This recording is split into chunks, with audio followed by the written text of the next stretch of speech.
that has come to me. Happiness comes so seldom, that has come to me. Running fast to the edge of life, Jesus saved me now. Happiness comes so seldom, that has come to me.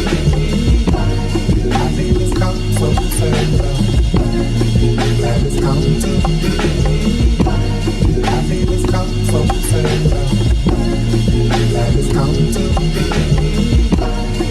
Running fast for the edge of life, Jesus saved me now. Happiness comes so seldom, that has come to me.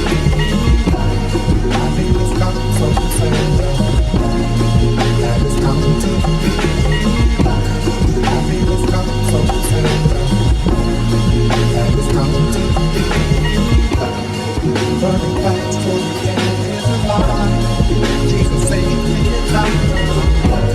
Happiness comes so seldom, that has come to me. Happiness comes so seldom, that has come to me. Happiness comes so seldom, that has come to me. Running fast for the edge of life, Jesus saved me now.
It is here in the Father's kingdom. It was there for me. You took me in, and you washed away my sins. You washed away my sins.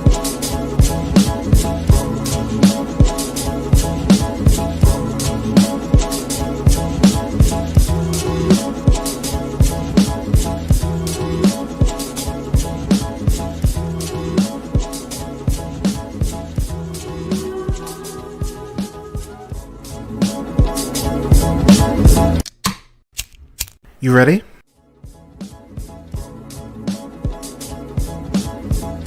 You're listening to the Real Pineapple Podcast Network.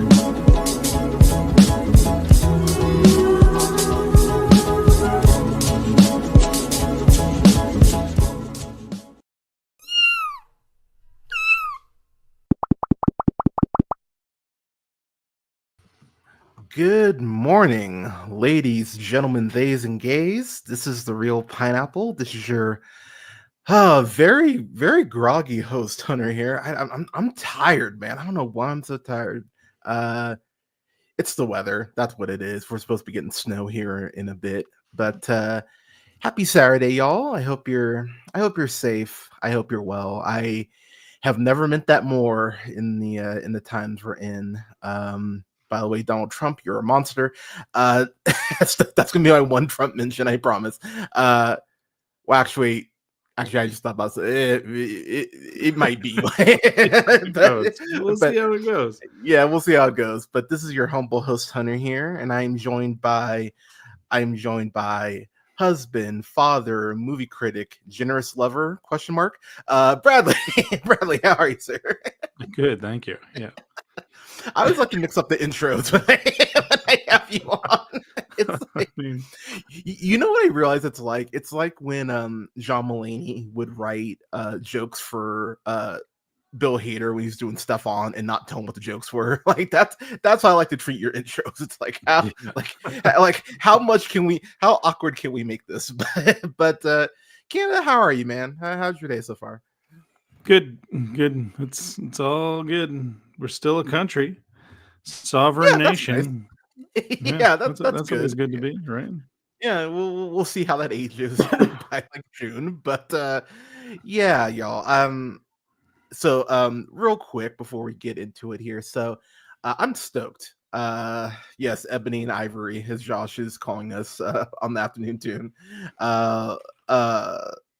So yeah, y'all. So let me just get this out of the way. I feel like we have this conversation every year, and with me being unemployed, I won't soon be. I'm putting that shit in the universe. But I was unemployed for all of last year. I got laid off last December. I've been putting in an ungodly amount of job apps, and it's been rough, y'all. Like I won't lie. Like my mental health is not great. It's been really shitty. But the same thing that helped get me through lockdown is the same thing that's been helping me get through this really rough period in my life, and that is as much shit as I give them, and as much as I am gonna probably scale back a little bit. Going on the afternoon tune has been an absolute joy. I love Josh. I even love Dusk. You asshole. But and of course Nick, the homie. Going on the afternoon tune has been an absolute joy, and it's been really great going on there and talking to different people and interacting with the chats and all that.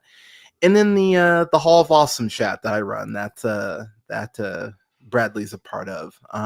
If I didn't have the guest spots that I've been on, if I didn't have the chat, I don't know what I would do. And having my amazing partner Alea and my two awesome cats and my other friend, like I wouldn't have gotten through this last year without y'all. So to all of you from the bottom of my heart, thank you.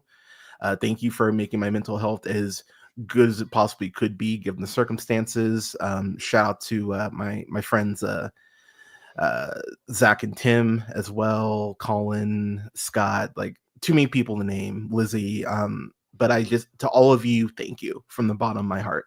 All right, now back to podcast persona. So 2024 had some bullshit.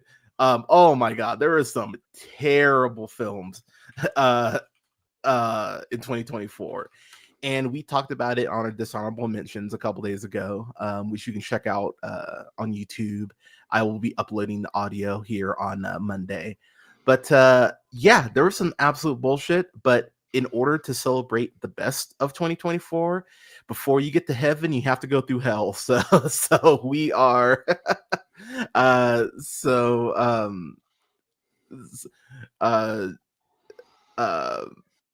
Oh my gosh. Afternoon Tune says, you guys prove that MLK Jr. just didn't have a dream. Thank you. So yeah, we have to talk about our worst stuff. So I don't know about you, but I've been doing a worst of, I think since 2016, I think is when we officially did our first worst of. It might have been 2015. I know the first year we didn't do it, but we've basically been doing a worst of. Back when Scott and Colin were on the podcast, we were doing it. But ever since I've been going solo with the pod for like the last 4 or 5 years, like I've still been doing it. So like it's been a tradition for a hot minute. Do you do an actual worst of on your letterbox, or do you just like log? No, just whatever's at the bottom, I guess. Fair enough. Like, and generally, I don't seek out what could be considered a bad movie. They're the lowest rated are when my kids are like, hey, can we watch a Transformers movie? I like Transformers. I mean, that hasn't happened since, what was the last really bad one? Mark Wahlberg and I think a night version. Yeah, Transformers The Last Night. That's the one. Was that the last one? Yeah. That's the one. It's been a minute since I've been like, in my head, I've been like, oh, this is going to be bad. you know. Oh, I envy you for that because because that is one thing about doing the worst of is like, I see other critics lists and I'm just always shaking my head like you're lucky. Like Madam Web is your worst of, like, oh my god, you're so fucking lucky because I seek out Mhm. the crappiest of the crap. Like I put as much work into my best of as I do my worst of as I do my best of. Like, because if you're gonna talk about the worst films, you need to talk about the worst films. Right, like the actual worst films. Yeah. Now, with that said, a bit of a qualifier. Given recent events, I could not bring myself to watch Reagan. I kept looking at it on my on my Prime Video, and I was just like, $6 to know I'm gonna be pissed off. No, no, no. I could get a joint for $6. I'm just like, I'm like, and that would make me happy. It's like, no. So I'll probably watch Reagan at some point when it hits streaming, and I'll update my letterbox because I'm sure it'll make my list when I do watch it. But I couldn't bring myself to do it. So with that said, just a quick reminder of a few films that were on dishonorable mentions in case you missed it. Not gonna spend a lot of time, just gonna go through them real quick. Wolves, George Clooney, Brad Pitt, not Amazon, Apple TV movie, fucking garbage. Do not watch it. I feel like Brad Pitt is just coasting at this point, and not just at being a spouse, zing, but I just like, dude, read scripts, man. God damn, man. Like in Clooney, the Cloonster. I love Clooney, but I don't know what Clooney's doing anymore in terms of picking roles.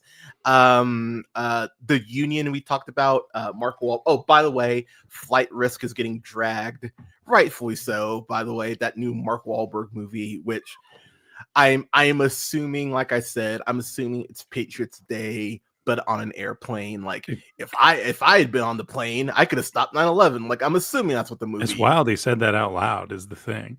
Yeah, like And people forget never he said that. did he apologize for how I don't dumb think that so. sounds, or do we know about No, that? probably not. Like what really does bug me about him? And I'm not gonna turn this into a fucking Mark Wahlberg podcast, but I anytime I hear him talk about what a Christian he is, and then in the same breath he'll go like, "Oh, well, maybe I want to do one more Entourage movie." It's like, "Oh, wow, great Christian you are." It's like, you Catholic. fucking hypocrite.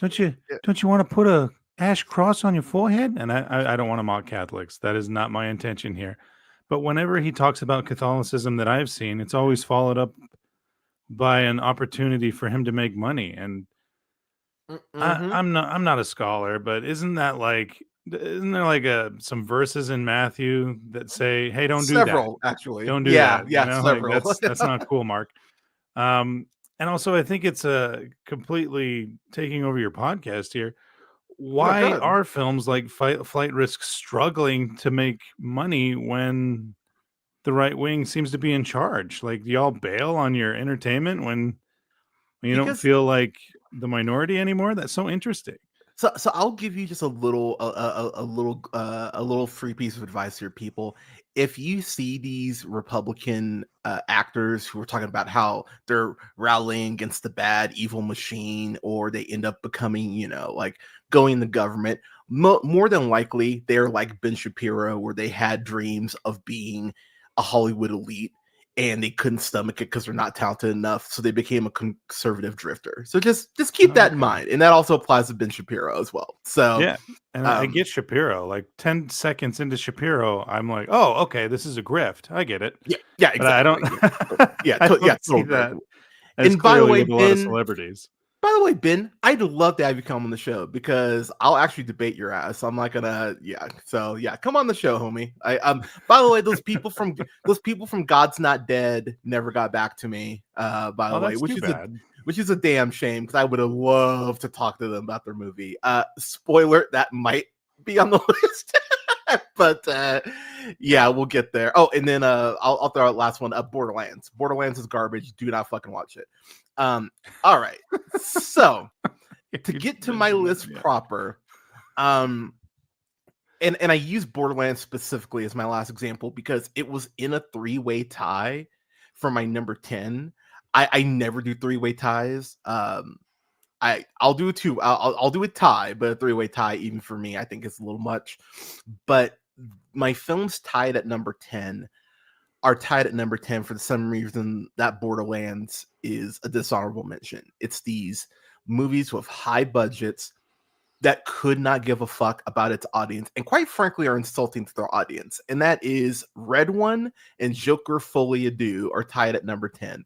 Let me start with Red One first. Dwayne Johnson, dude, I don't know what to say at this point, man. He just doesn't fucking care. Like, he is a brand. He is not an actor. He is a brand. He'll go on Instagram, be like, "Oh yeah, look at my cheat meal. I would never take a steroid." Wink. So let me show you that. Oh, let me show you about how I can somehow tie Moana into. Oh man, Moana's exhausted. She's dehydrated. If only she had something to drink, like my tequila. Wink. Like, it's just it's gotten so gross at this point with him. And actually, let me pull up his last couple films because like because it's so weird because Dwayne Johnson, when he's doing those Jumanji films and it kind of forces him to make fun of himself a little bit, he's actually very charming. So like I know that gear is there because I've seen it, and even something like Journey to the Mysterious Island, as much as a very like base level family films that is, he is fun in that, and him and Michael Caine actually have some good chemistry. But when you look at the last few things he's done, Jungle Cruise, Red Notice, holy fuck, that movie sucks. Black Adam, Young Rock, not great. I like Fast 10. Like, I stand by my love of Fast 10, but I'll be the first to admit, like, those movies are so like off what their genesis was as far as car films. Like, they're Hot Wheels films at this point. Like, they're superhero Hot Wheels films. Is what those films are. If Rock and Vin Diesel's egos could be brought down to just a simmer, I think a Fast and Furious documentary on their relationship could be the highest grossing documentary of all time. I think it'd be fascinating. Yeah. Like, if they actually were to get into it. And then what else? Oh yes, Rampage in 2018, Ick. Skyscraper in 2018, Ick. Like, it's Baywatch 2017, Ick. Like, it's Central Intelligence 2016. Did I mention that he has a cameo in Jim and the fucking Holograms? Like it's been a rough decade for him. Like, I stand by my love of Hobbs and Shaw because it is a TNT movie for guys who like movies with a $150 million budget. Like, that's what that movie is, and it is entertaining as hell. It is not a good film. It is actually quite a bad film. But goddamn, dude, I don't know what his end game is anymore. Like, I don't know what he as an actor even wants to do, because I mean, he's getting closer to 60 at this point. So it's like, 52, whatever. Like, so at some point the bottom's gonna fall out. You're gonna have to start, either not acting and just action shit and trying to hone your craft, or you're just gonna keep being a brand. And I will stand by the fact that his attempt of taking over DC is still one of the douchiest things that I've ever seen in my goddamn life. And that was just another ding against that brand in the time where they really didn't need things, where they could have brought back Cavill Superman and actually done something with him. They actually could have moved forward from the Snyder shit, but they couldn't help themselves. And so he empowered the Snyder fans by bringing back Cavill. He tried to fuck over Gunn like a motherfucker with, with the coup. And at the end of the day, he fucked over Shazam as a character. So I will never respect him for that. If I ever meet the motherfucker, I'll say it to its fucking face. I don't give a fuck if you give me your shitty one-arm body slam finishing move. Yeah, that's what a rock bottom is. I know y'all don't want to admit it, but that's what it fucking is. I'm over him. And this is just another case of him making another Red One. I kept getting Red One and Red Notice confused. I had to keep telling myself one, because why name them so close together with a movie that's so shitty? Like, that's number one. Number two, this movie, the plot, like some of the shit that occurs in it is just so like. Do you remember when the third Mummy came out, Tomb of the Dragon No, I Emperor? never saw it. Like, you're lucky. So Yeah. so that movie has kung fu abominable snowmen in it, and you can just hear the studio notes of going like, what CGI package just came out? Oh, snowmen, sure, let's throw that in here. And that's exactly what they do for Red One, because they have these abominable snowmen that are super hard to kill. Chris Evans, dude. Man, like one of the jokes that we have in our chat that Canada always brings up is thank God Yeah. for Marvel. like oh man, these people do bullshit outside of like outside of the MCU. Thank God for Marvel. And dude, I love Chris Evans. Like I know back when I was doing stuff for oneofus.net, I know one of our reviews was defending Jacob. That's still one of my favorite reviews we've done because you did not like that, and I was just telling you how wrong you were. But it was like a fun discussion. Mhm. This is like the definition of thank God for Marvel, because Chris Evans is like limp dick energy in this movie. He has no charisma. He's not funny. Even when he's talking to his kid, I'm like, man, I don't think you like your kid at all. I think Charlie Sheen liked Jake more than you like your son in this.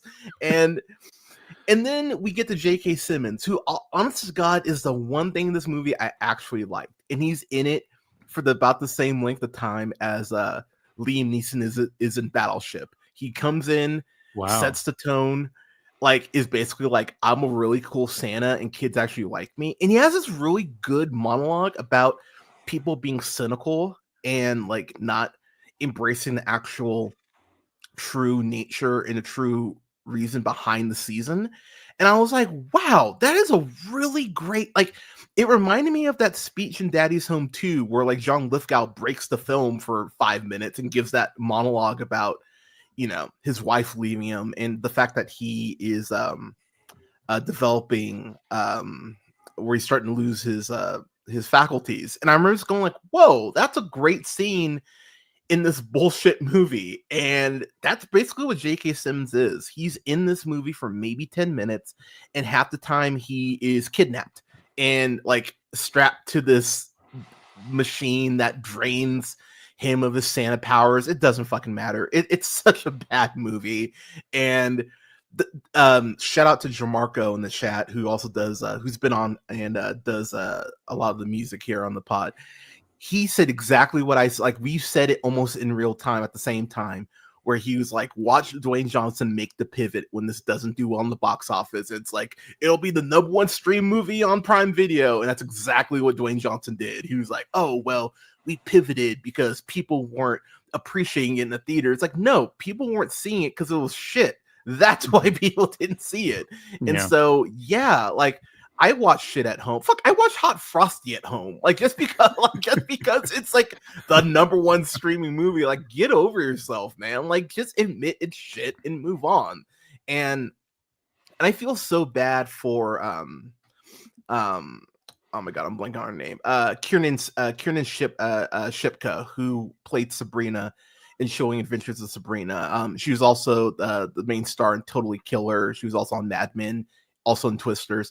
I'm such a fan of hers. I really like her, and I think she really has something. And I think she is, she's 25. So I mean, she's got her whole career ahead of her, and I hope she gets better shit. But she's the villain in the movie, and she's given like so little motivation. Like, it's so frustrating. Like, it feels like she's so wasted in the movie, but there's no reason to fucking watch it, and it's absolute garbage. Like, it's time I truly wish I could get back.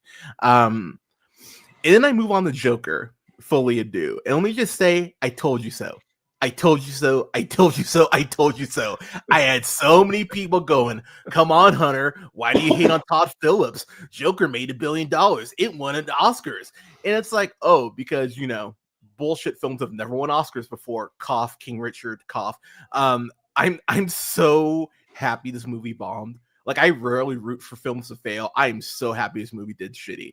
And it's a very harsh reminder, DC, that sometimes you need to go ahead and cash out the casino when you can. Because if they had just left us with one and not done a sequel, people would have been like, hey, it's a controversial film, but Joaquin Phoenix gave an Oscar-worthy performance. It's a great score, and Todd Phillips directed his best film to date. But no, he could not help himself. DC could not help themselves. They had to go back for seconds. And what this movie is straight up an abomination. And quite frankly, it hates its audience. It flat out tells its audience, how dare you make me make this movie again? How dare you go ahead and buy into the edgelord Arthur Fleck character? How dare you buy into his Joker? Oh wait, did I mention he's not the Joker? So the whole first film is fucking pointless because he's actually not the Joker. Waka waka. That's what the movie does. I've never seen it. They actually went with that angle then. They did, yeah. Like they straight up go like, he goes up on the stand and goes, "I'm not the Joker. I didn't know what I was doing," and I was like that's what like the movie pulls that shit. And then what is he on trial? He's on trial for all the murders, I'm guessing, like the murder of the doctor at the end of the first film. Yeah. And then did I mention that he gets stabbed randomly in his cell by his cellmate, who they introduced randomly, who is his name Zaz? No, so you know what's funny is I thought that's exactly what they're gonna go with. I actually would have been like because at this point I was like you're gonna just shoehorn Batman. I mean, it's a fun Easter egg because it's kind of an obscure villain, right? Yeah, that actually would have been. I guess that didn't happen, but it's yeah. I'm not saying it's Joe Chill. Stab, stab, stab. Weirdly, I would have probably been more okay with that than what they did, but yeah, his random cellmate just stabs him. And then the movie, again, because they can't help themselves, kind of alludes to maybe his cellmate is the real Joker. Dun dun dun. It's like, Jesus Christ. It's like you cannot help yourselves. Silly. And at the end of the day, it fails at its primary function. It's a shit musical. It's a shit musical. You have one of the most prolific singers in the last 30 years in Lady Gaga, and she doesn't have one solo number. It makes no goddamn sense. Like, I don't understand how they did this. And the opening of the film, opening with that Warner Brothers animated version, like recap of the Joker. Why? Like, what are we like? The moment I saw that, I went, uh-oh. Like, I actually was like, oh, we might be in trouble. And And the other thing too, and I've said this for years doing this list, one thing that will get you on this list is if it feels like the movie is dragging. And this movie feels like 3 hours. It's so goddamn long. It doesn't know when to stop. It's so frustrating. Like it's 2 hours 18 and it felt like 250 easily. I zombie walked out of that theater. When the credits started to roll, I was just like, oh my God. Like I remember I went to like Bath and Body Works to get like my to get some lotion or something. And I just remember I was just walking around the store for like 5 minutes. And I actually had to kind of like pinch myself because I was like, what the fuck did I just watch? It's so bad. It's on HBO Max right now, and I cannot stress enough how I would tell people to watch Gotham instead of watching Folie à Deux. Like watch that Joker shit. There's no reason to watch Folie à Deux. And I own Joker too. It's one of those movies right there with Man of Steel where I'm like, I was way too generous to this when it first came out. I gave Joker a B-, and that's a movie that has aged horribly for me. Yeah, cannot stand it. Do not watch it. So that's my number 10. Moving on to number 9. Oh God, this is my number 9, isn't it? Hello, Darkness, my old friend. It's Cooney McCoon, Tyler Perry's Mea Culpa at number 9. I'm so tired of this dude. I just want him to go away. Like he keeps putting out movies, and I'm like, of course you put this out. Because like at some point, like I'm no longer giving C's in the class. Like y'all need to stop giving this dude a break. And I know Kelly Rowland, I have multiple issues with her, including speaking up for Chris Brown and saying like, we need to learn to forgive. Motherfucker, he needs to learn to apologize. So we'll start there. Kelly Rowland, at the end of the day, she's not a good actress. She's not a good actress. She's fine as hell, but at the end of the day, there are a lot of hot women that would be better actors than you. And I just checked my IMDb here. You said Kelly Rowland. yeah, she was in Destiny's Child. She was the very dark one. Oh, she was in Freddy vs. Jason. Okay. Yeah, Freddy vs. Jason is fun, but It's like fun. It's a fun movie, yeah.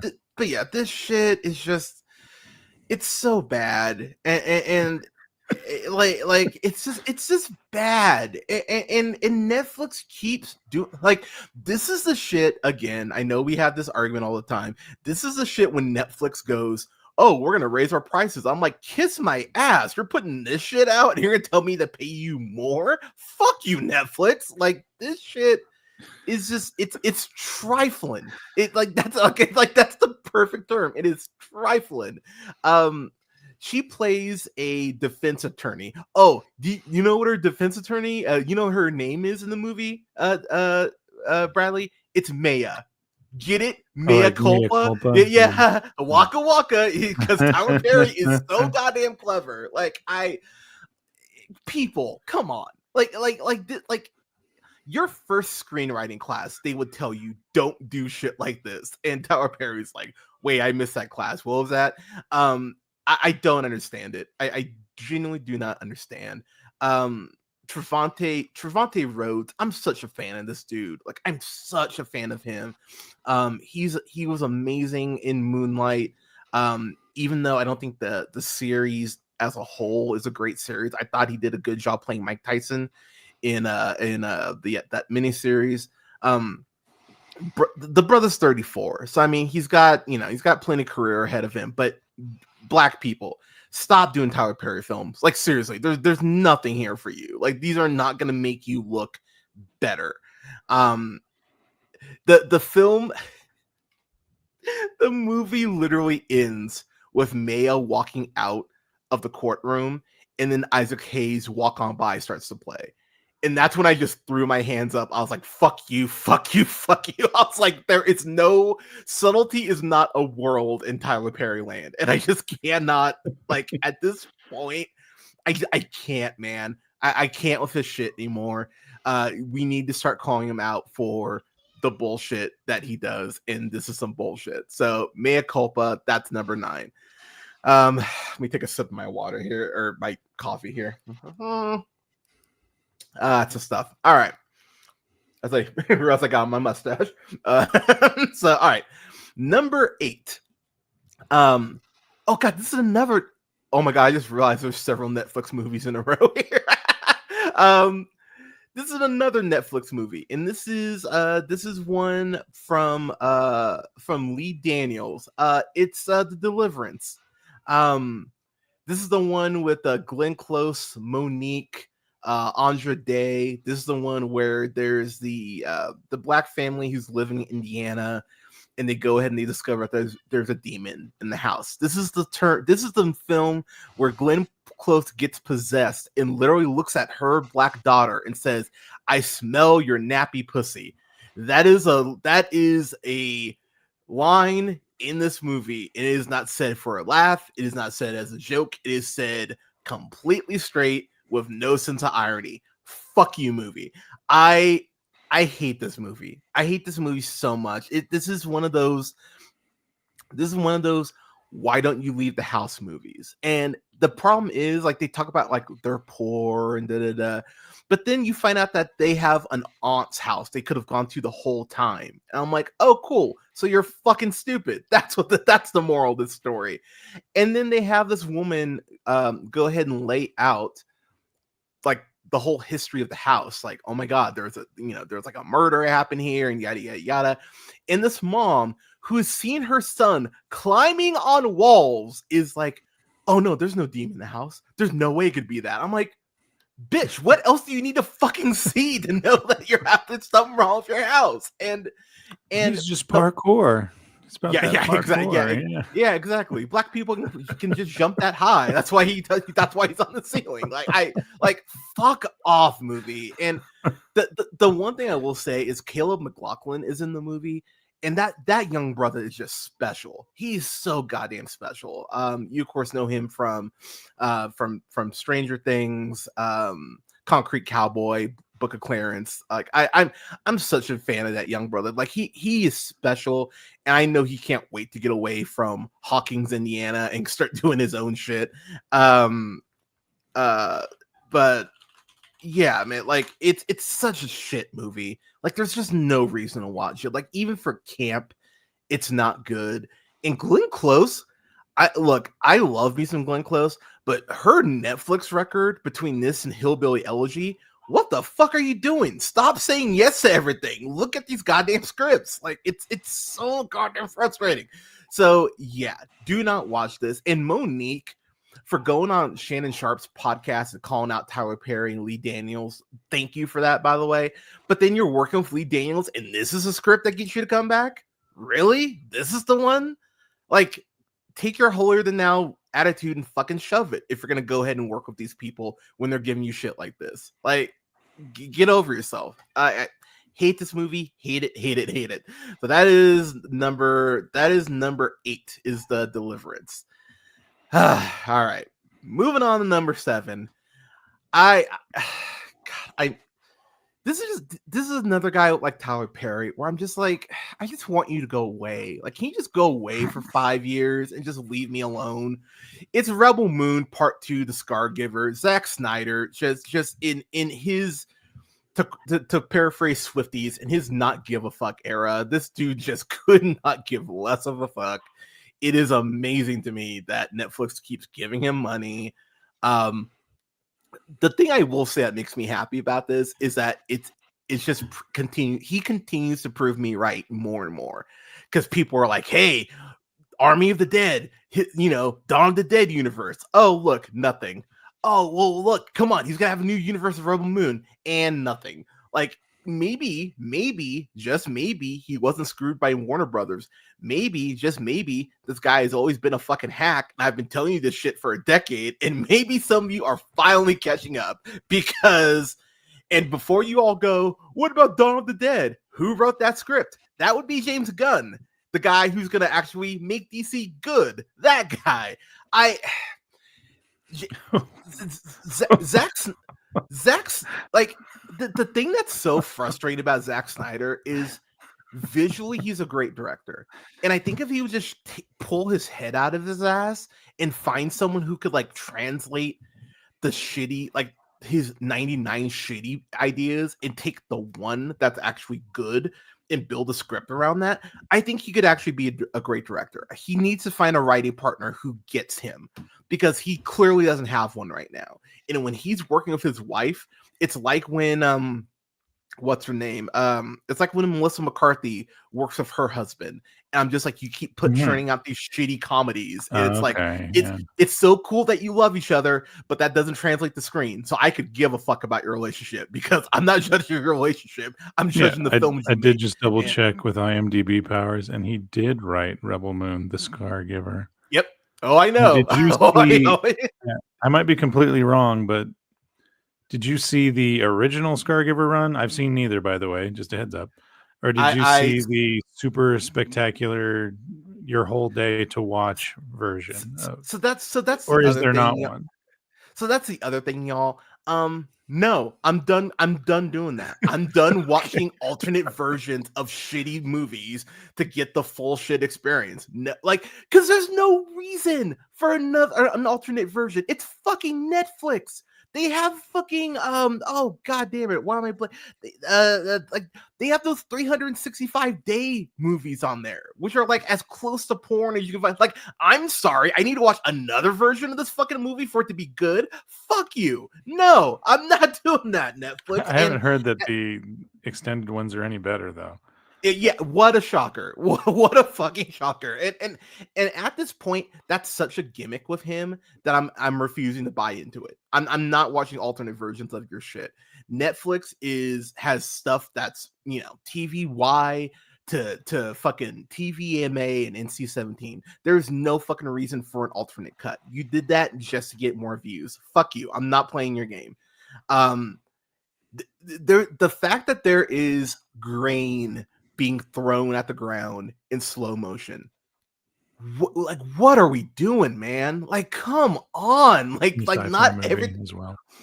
like fucking Beautiful Joe doesn't use slow motion as much as Snyder does. And at least Beautiful Joe had a fucking point in doing it. Can you stop with this, man? And look, what's the girl's name? I can't remember the main actress's name. I got the Imdibimda. Let's see, Sophia Botella. Yeah. Thank you. Sophia Botella could be great. Man, I mean that. I actually mean that. I'm pretty sure I mean that. Let me see. I think she could be, but she is just getting like I don't know, man. And like I did not know she's 42. She does not look it. So I mean, good for her. Sure, on not that. at all.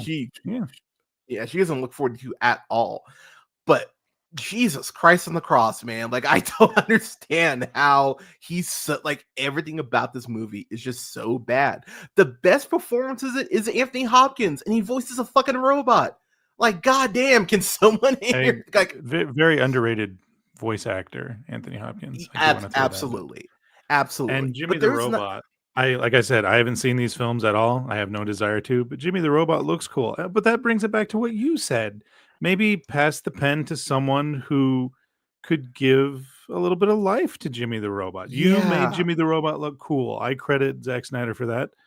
Yeah. Now bring it to life with an actual scribe, an actual writer. Yeah, but it shouldn't be that hard. I'm sure people would love to write for him, right? Gunn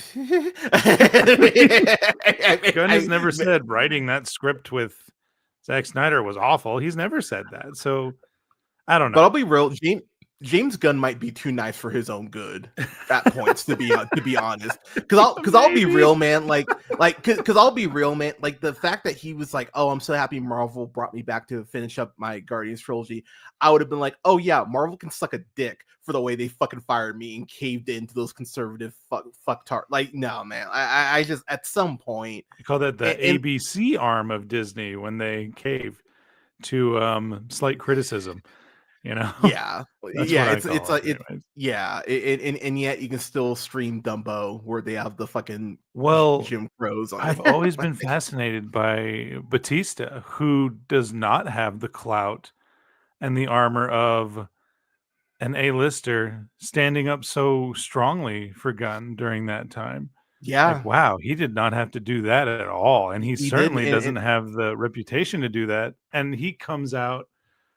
It's a lot like when who was it? J. Cole that backed away from the feud. Yeah, J. Cole, don't step to Kendrick. Kendrick will destroy us all. And that's exactly. Batista in the other way, like, don't step to Gunn. Gunn is a brilliant. Gunn made me a better actor. And just any actor saying that about any director, my ears always perk up like, huh? Credit is being shared for your performance. Well, you can tell, and look at Batista now; he's fantastic, dude. He's an amazing actor. Yeah, he really is an amazing actor. But it's so. And look, like, I've talked about Ray Fisher, but dude, like, this is not the guy to hit your horse to, man. Like you need to get away. You need to get away from Snyder, man. Like you honestly do. Like, just because your sets are fun doesn't mean it translates to a great cinematic experience. And that is about the work, not about and that is just paramount at this point. Like, dude, like it's gonna be really funny because I can already hear it. People are gonna be like I don't even know what you'd call this. Restore the Rebelverse, restore the moon. I don't like what's the hashtag gonna be this time, people? Like, what is your dumb bitching gonna be about now? It's my understanding though that even Snyder stans didn't care for these movies too much. Yeah, I might be wrong. I had a couple of people try to come at me, and I was like, "Tell me one person's origin story," and then that would always end the argument. It's like, because like you can't tell me someone's origin story. Like one of the big things in this movie is Sophia Botella's character, killed the Emperor's daughter, and that's like tortured her for years, for like her whole life. And guess what happens at the end of Rebel 2? The daughter wasn't dead. And it's like, oh my god, it's like, of course, is there supposed to be a third one of these? They set it up for a third one. I doubt we get it. I think even Netflix is like, Even oh, Netflix is okay, moving on. Yeah, you yeah, had it's your like 4 enough. seasons worth of material, Snyder. It's over. Yeah, it's like enough's enough. Netflix. Yeah. Maybe hope for that digital comic like you were for his Justice League, because you're not getting more Rebel Moon. Yeah, this shit is bad. So that's my number 7. All right, moving on to number 6. Hello, Darkness, my old friend again. Part 2, Tyler Perry's Divorce in the Black. A Prime Video exclusive, because now Tyler Perry has apparently has a wow. deal with Prime Wow. Video yet again, pissing me off. So And he's collecting streaming deals like Infinity Stones here. dude, he honestly is at this point. It's just I'm so depressed. I'm so depressed. He's like Tyler Perry really is oh, I'm blanking. I think it was Underdog. Underdog, yeah. It was Underdog where they had that one character who'd go, "Sad one fair is everywhere." That's how Tyler Perry feels. Like, I cannot escape him. He's just like a bane in my critical existence. And so let me tell you the story of this movie. I know it's gonna shock you. It's about a black woman in an abusive relationship. I know, what a stretch for Tyler Perry. Is the husband playing the actor specifically dark skinned? Of course. Well, so he's a little. I mean, he's a little light skinned, kinda. Well, there you go. But progress. But I love that's how we're giving points now. He saw that episode of Boondocks. Good for him. Yeah, exactly. But here's the thing: the main character in the movie is wow. Actually, on Google, if you look up Divorce in the Black, it literally says Megan Good. And it says actress. It doesn't even have her character's goddamn name. Jesus Christ, Ava. I had to go on IMDb and look that up. But Megan Good plays Ava. And here's the thing, y'all. Megan Good is now engaged to Jonathan Majors. And this is maybe 4 months after he got fired from Marvel. And you have Megan Good playing a woman in an abusive relationship. Can you not read the room, Tyler Perry? Mm-hmm. Like, come on, man. And the movie is like, and I've brought up this complaint all the time, and I'm gonna keep doing so. Why can't black women be strong by themselves? Why do they always need a man in these movies to fucking save them? Why do they always need Jesus to save them? Is this one of his faith-based movies? Yeah, of course it is. Yeah, like they're all like this. So of course she goes back home. Her parents are like, "Oh my God, baby, he doesn't deserve you." But here's this guy who works in literal fields who can go ahead and help lift you up and take you back to Jesus. And it's like, God fucking damn it. I'm so over this shit. Like, there's no deviation from these plots. It's the same goddamn thing. Like, I know Hallmark gets shit. Tyler Perry should get just as much shit for doing the shit over and over and over again. And I'm tired, man. And then of course, so the one thing I will give this movie is that she ends up killing him. She shoots him. But this is after he's abused her for years. And they go to church every Sunday and sit there in the pews like, yep, everything's fine. Nope. Don't need to talk to anyone. Can't talk to anyone at the church. Which, by the way, isn't that the whole fucking point of going to church, that you can actually talk to people about your issues? Isn't that what people base church on? When I used to go as a kid, that was always my thing. That church was there for you to actually talk about your partner problems and be a better person. Apparently not anymore. And considering how some of you fucking voted, definitely not now. I think it would do society and the church, any dogma, honestly, a whole lot of good if we actually got a film where just one character in a church approaches someone in an abusive relationship and just asks, like, is everything okay at home? Dude, you never see that. But why doesn't that happen? Yeah, I agree with you. Why doesn't that happen? Because people are perceptive. Man. Yeah. But people love to turn a blind eye. And you know, there's a reason the term church answer exists. When people are like, oh, hey, how are you? It's like, oh, I'm great. It's like, no, tell people how you're actually doing. If you're in it, please, people, if you're in an abusive relationship, by the way, that does not include just hitting someone. That's another trope that Mhm. needs to go the fuck away. Like, you can emotionally abuse someone. Please be Yeah, aware of that, absolutely. people. Please be aware of that. And in this movie, just it is infuriating. It is fucking infuriating, man. Tyler Perry's Divorce in the Black. That's number 6. And again, I'd love to have Tyler Perry on because I would honestly love to ask him, like, dude, how do you sleep at night doing this shit over and over again? And you say you're giving black people opportunities, and yet you're pigeonholing us. Like, I would love for him to answer that because anytime it's been brought up, he dances around that shit and never has a straight answer. What So, was Megan Good's yeah, paycheck? Was Megan Good's paycheck 7 I, figures? I Yeah. I have no, I don't know. Like, I don't. I That's the thing, respect man. you Like, so much for because I'm a hypocrite on this topic, and yeah, I'm admitting that, listeners. Brad is a hypocrite in what he's about to say. I think it's fine to hustle and make a ton of money, but at the same time, no, I am not going to watch a Tyler Perry movie. So that's not a layered, interesting statement I've just made. It's a hypocrite statement. Like, get it, Tyler, get the money, Tyler Perry. But no, I'm not watching your movies. They look terrible. and here's What? the other thing. Yeah. Oh, good. Were you at any time, if you can remember, thinking, well, at least he's making a ton of money, and that's fine? Or were you right away like, this guy's making sham movies that don't help or say anything? So it took me Was there ever an about in 3 between? Yeah. it took me about 3 movies until, like, the spell broke. Like, I remember watching, um it was what I still remember it because I saw it after church on Sunday, go figure. Uh, and I was with my family in Texas, and I remember we saw Medea Goes to Jail, Lord knows why.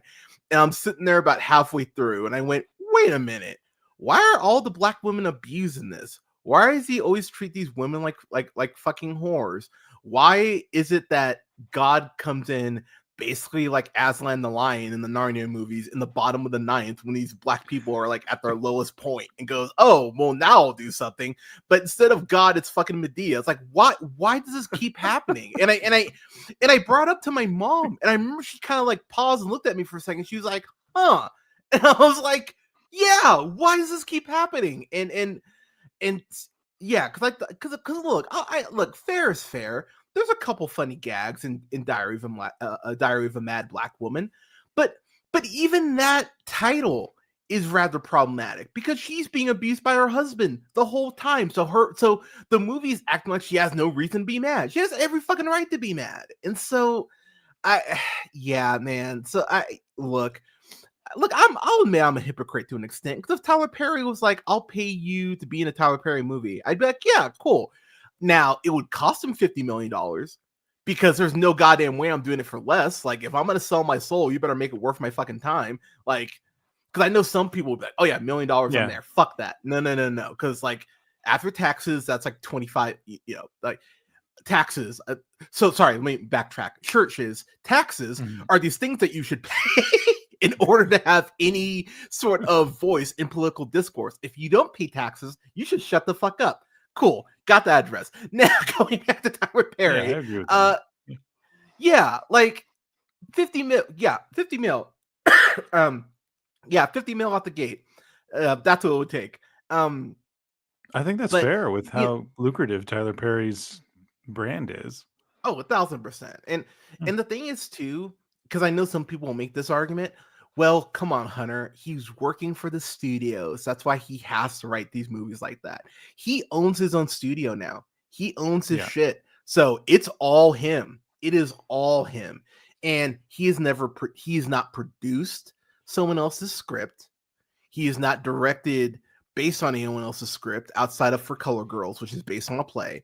So he's not actually elevating other people's stuff. I would be fascinated to see him direct a well-written script by like an up-and-coming black screenwriter and see what happens. But he doesn't do that because he's not about actually elevating people. He's about keeping it here, right here in the middle. No reason to go up, no reason to go down. It is all about maintaining the status quo in his films. So yeah, dude, fuck you.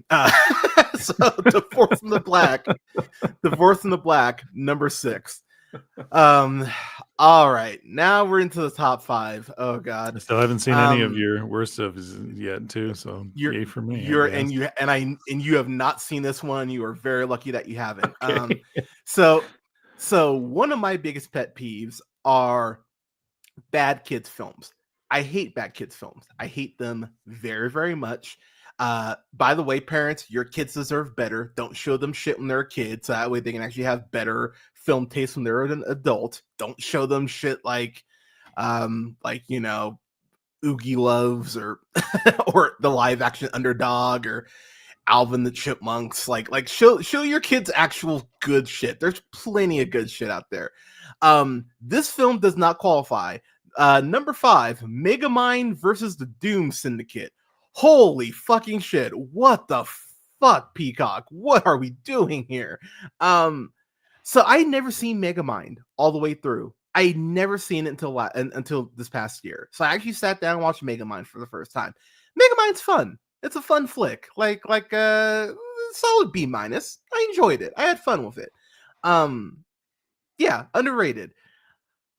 This movie, I man, I nothing. There is not a goddamn thing worth recommending about this. There's nothing about this, and it's made even worse by the fact that the ending is a backdoor pilot for Peacock original series called Megamind Rules, which is the same goddamn budget and the same people behind this fucking movie.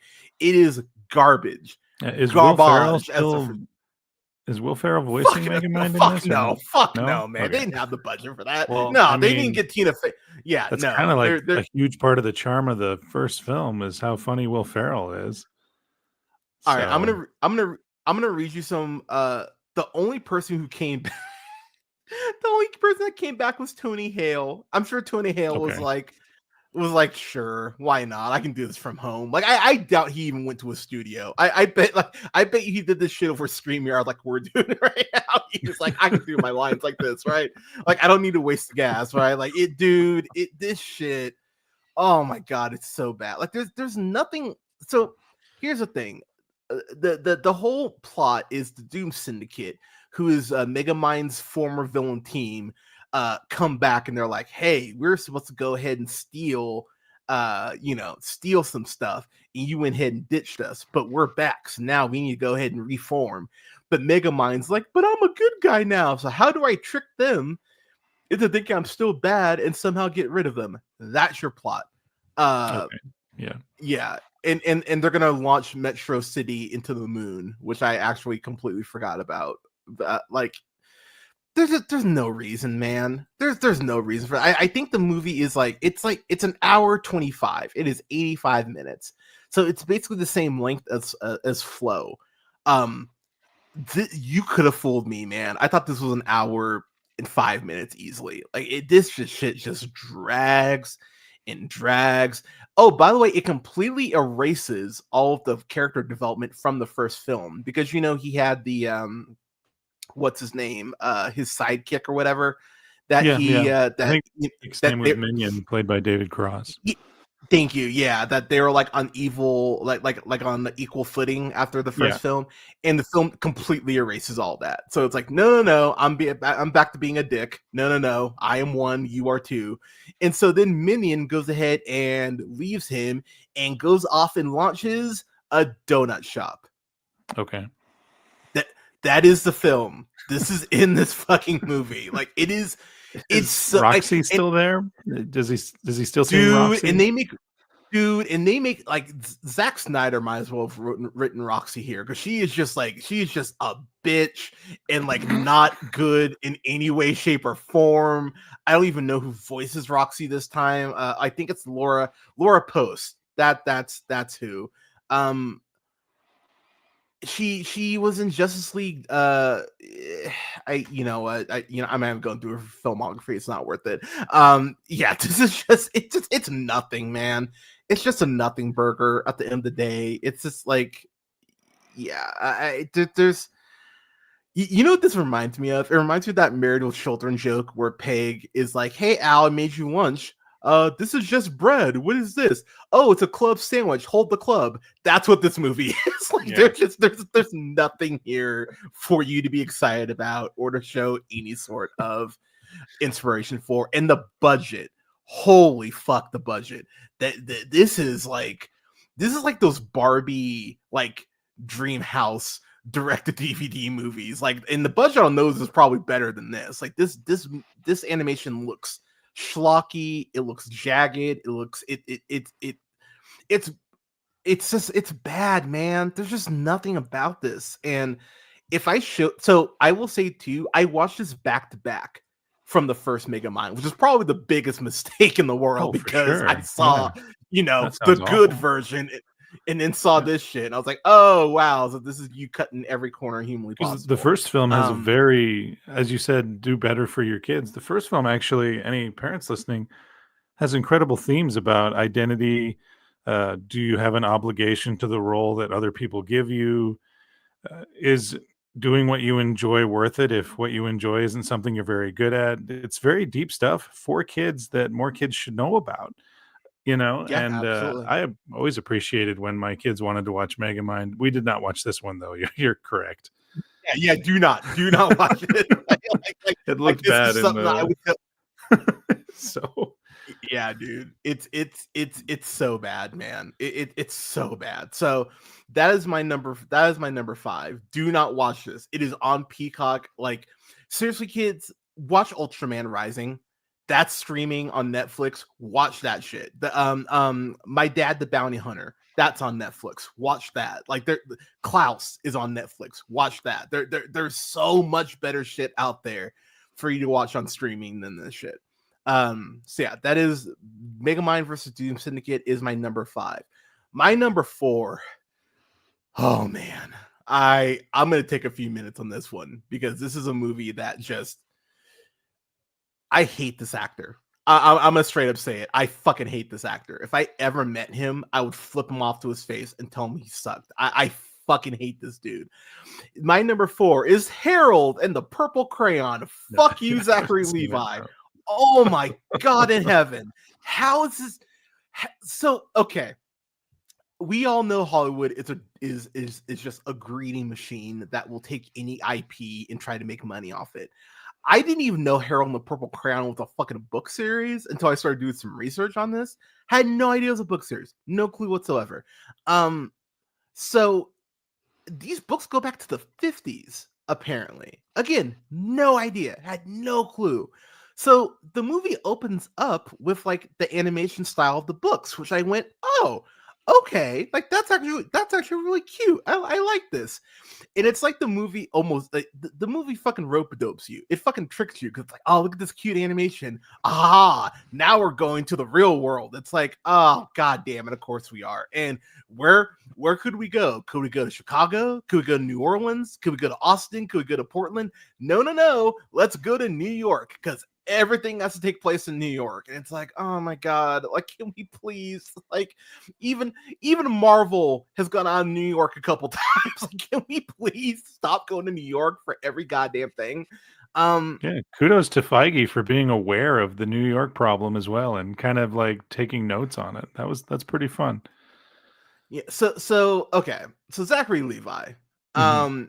Let's talk about this. So he was in the Marvelous Miss Maisel, which is actually a very great show, very underrated. More people need to watch it. It's all out now. I love Zachary Levi from Chuck. I love Chuck. I think Chuck is a great fucking show. I don't think I can ever watch it again because like when I look at what he's done, so he did that last Spy Kids movie, which oh man, it would so be on my list if that came out last year. Spy Kids Armageddon. Holy fuck, that movie blows chunks. But but then he also did he was also in fucking Alvin the Chipmunks the Squeakquel, which gag.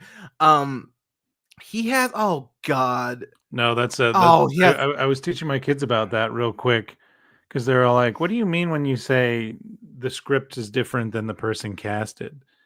I said, "Oh, well, remember in the Squeakquel when because my little kids watched those movies and it's fine.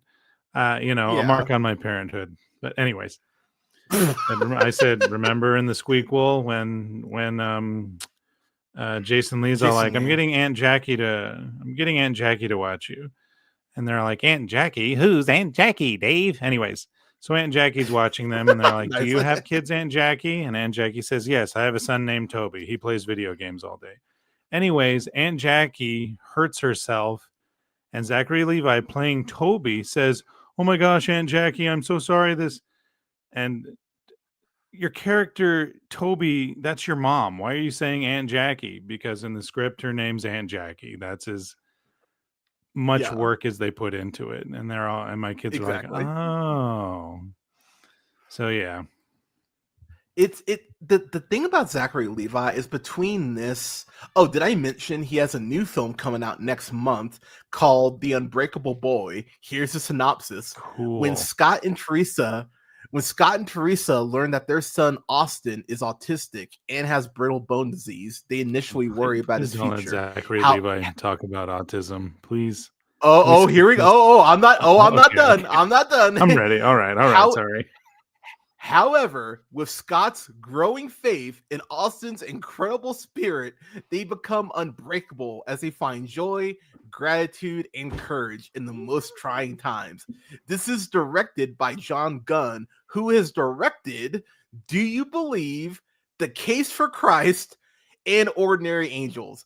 I wonder what sort of slant that movie's gonna take. Like Zachary Levi, he's bad, man. Like he's bad. And for a plot device that's a purple crayon, which is basically the Green Lantern ring, it's like, all right, I can literally draw whatever the fuck I want. He draws a fucking helicopter in the middle of fucking New York. No one reports it. No one gives a fuck. Nothing. No air traffic control going, hey, why the fuck is there a giant fucking purple helicopter in the middle of the sky? Nothing. Not a goddamn thing. And then, furthermore, that has and I love this dude too, and it broke my heart to see him in this fucking A Flight of the Conchords, Jermaine Clement. Love him so much, but I'll be real, he's the one person fucking trying in this. He's the one person who's actually kind of playing the script like it should be, because he's like, oh wow, like, oh, that's the other thing too. The Harold and the Purple Crayon books exist in the library that he works at. It makes no sense. It makes no sense at all, and it's barely acknowledged. It's like, so like he's literally flipping through a Harold and the Purple Crayon book while Harold's in front of him. I'm like, what? Well, that might have been hustled by the author. Like the author might have said, look, I'm going to need the book to be shown in this film. I mean, so people know they can go buy it. but Harold is not like it doesn't make sense. Like it makes so little sense. And Alfred Molina is and Alfred Molina is in here as the narrator. He's not in the movie a ton. Again, cashing that check off, like, I'll take that check, thank you. like it feels like that. But here's what's so confusing is that Alfred Molina as the narrator, he dies. He actually dies. And so I'm like, so death exists in your world then, right? But Harold has gone to the real world. So you don't age or you do age? Like, how does this work? It's never established. The movie's like, shut up, don't think about it. I'm like, all right, fuck me, I guess, for having a brain and trying to think this through. And then, furthermore, Zachary Levi's Harold end up going to a fucking museum where they have the Harold and the Purple Crayon books, and they have like all this information about the author. So I'm like, okay, so then can the real world come in the Harold's world? Or like, how the fuck does this work? It is never explained, it is never addressed, and I'm just like, all right, you were just pulling shit out of your ass, and you just could not be bothered to care. And that's before I get to Benjamin Batani, who plays the kid in this movie. He plays Mel, who is the kid to Zoe Deschanel's Terry. And look, I like Zoe Deschanel. I've seen her in stuff. I've seen her in stuff. Whether it's Elf or 500 Days of Summer, even Yes Man, as grating as that shit does get by the end, I think she's actually fun in that. But my big thing of Zoe Deschanel has been at points like it just feels like she could not fucking care less. And those last couple seasons of New Girl, it really feels like she could not give a fuck about that show. Here, she could not give a fuck, man. Like she just seems tired. Like she just is like I have to be the mom in mom roles now, and it's like, and that's sad because I know like not everyone can be Julianne Moore, not everyone can be Nicole Kidman. Like I get that, but but this kid, I just said his fucking name, Benjamin Batani. He's been in nothing. Like this is literally his first big acting role.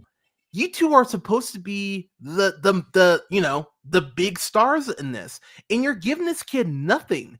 This kid deserves a chance. Like, why are you not trying to at least showcase for him so that a Hollywood person can see him and be like, oh yeah, this movie's shit, but he's good in it. So they're not even doing their jobs like at a base level of trying to make their fellow actors look good. So it's like double fuck you for that. And that's before I get to and Lil Rel's in this. I'm such a fan of Lil Rel Howery so much too. And so he voices the moose in this movie because there's a moose in Harold's World. Why is there a moose? Shut up, Bradley. And so here's the other thing. He's a moose, right? He's a moose. The world sees him as a black dude. Why you choose to be black in New York, especially in Central Park? Fuck you, Trump. Oops. I'll never know. But here's the other thing. Sometimes they see him as a black dude. Sometimes they see him as a moose. There's no explanation as to why it goes back and forth. And it's like oh God. Okay, I'm giving myself a headache. I'm moving on. Yeah, fuck the movie. Do not watch it. That is my number 4. All right. God damn it. All right. We are down to the top 3. And I'll be real, y'all. My 1 through 4 could change. Like I could intertwine. I could swap them all out in different positions because so thankfully I didn't have to rent Harold and the Purple Crayon. Thankfully it hit like Paramount Plus or something. So I was like really happy I didn't have to pay to rent this. But it is just anyways. So yeah, my top 5 could really kind of interchange. Top 4 could interchange. But my number 3 is God's Not Dead and God We Trust. I reviewed God's Not Dead, We the People. I think it was 2022 when it came out. This is a movie that straight up says, oh my, has what's this fucker's name? Pastor David Hill, who's played by David A.R. White, which what a white fucking name that is. He is running a church, and he is told basically by this random woman to go ahead and run for senator. She runs like political campaigns, and they're like, we think that you can beat Senator Peter Kane. It's so stupid. So here's the actual synopsis. In a time of profound political, civil, and spiritual turmoil, really, Reverend David Hill grapples with a crucial question. Does God still have a place in politics? Here's the answer. No. Fuck no, he doesn't. Because y'all don't even think God deserves to have a spot in politics. Because if you actually believed in God and believed in what God's teachings were at a fucking base level, you wouldn't be going after that fucking bishop. You'd be going after the man who can't handle hearing basic fucking truth spoke to him. So let me get that out of the way now. Y'all don't believe in God at all. And then, furthermore, this movie has no balls whatsoever. It never at any point says liberal. At no point ever says Republican. It doesn't even say red or blue. It'll show red and blue, like little colors. It'll never say red or blue state. It doesn't do any of that. It dances around anything remotely political. So fuck you for that, because you don't even have the balls to actually stand by your own fucking convictions of what you're trying to push with your propaganda. So that's number one. Number two, this woman who goes ahead and tells Pastor Reverend Hill to go ahead and run. The guy who is running Peter Kane's campaign, he apparently sexually assaulted her. In the movie, is like, well, maybe he didn't sexually assault her. And I'm like, whoa, you're very heavily, and I'm like, you're very heavily implying that he sexually assaulted her. But then the movie has the balls to get mad at her for holding a grudge and go, this is what happens when you don't forgive. Forgiving is about for you. It's not about for the other person. I was like, suck a dick. Are you kidding me? That's the message you're giving this woman, that she needs to just take her sexual assault and just push it down, turn the other cheek. Like, really? And that's not me saying that. That's the movie saying that shit. And I was like, you are fucking unbelievable for saying that shit. And no wonder you voted the way you voted. I could not fucking believe it. And that's Scott Baio, by the way, which I was just like, of fucking course Scott Baio's in this movie. Like, why wouldn't Scott Baio be in this movie? Oh, did I mention that it has a special appearance and it's touted as a big cameo from fucking Mike Huckabee. Mike Huckabee's in this movie, pushing his Mike Huckabee podcast, which I was just like, Jesus Christ, like, this movie is shameless. Like it's so goddamn shameless. I did an hour-ish review on this movie, so if you want to hear more about why it sucks, go listen to the review. But this shit is unfucking believable. Yeah, I and here's the other thing too. There's a point where Reverend Hill says this, and this is a quote: "There is no place for bullying in politics." Fuck off. Really? There's no place for bullying in politics? You mean bullying as in saying, California, you didn't vote for me, so I'm not going to give you federal aid for the fires? Like that sort of bullying? Is that the bullying you're talking about? Bullying like, oh, I SA'd you and you're going to go ahead and speak up? Like that sort of bullying? Is that what you mean? Yeah, what sort of bullying do you mean? Humor me, because I'd love to know. If that's not bullying, I don't know what the fuck it is. Fuck this movie, and fuck anyone who likes this movie. Like, God damn it! Sorry. Where do you think they go from here now that they've politically won? Like, the oppressive angle is gone. I have no idea. And they need that oppressive angle. They need it. They do. And here's the thing that's ridiculous. At the beginning of the movie, they're showing all of these like political things. So of course they show Reagan, which, you know, again, fuck you, Reagan. They had the balls to show Martin Luther King's I Have a Dream speech. Mm-hmm. Yeah, suck a dick movie. I cannot. I've been doing that for a long time. Oh, I know, but it is just like fuck all the way off from that bullshit. So yeah, God's not dead, in God we trust. Yeah, in God we trust. In Trump we trust. You guys don't believe in fucking God at all. That's my number 3. Oh, okay. I need to take a sip because I'm starting to, I think we all in the chat wanted Hunter not to watch it, but after that passionate speech, you know, it's like we do the fall on the grenade analogy. Well, someone's got to speak out against garbage.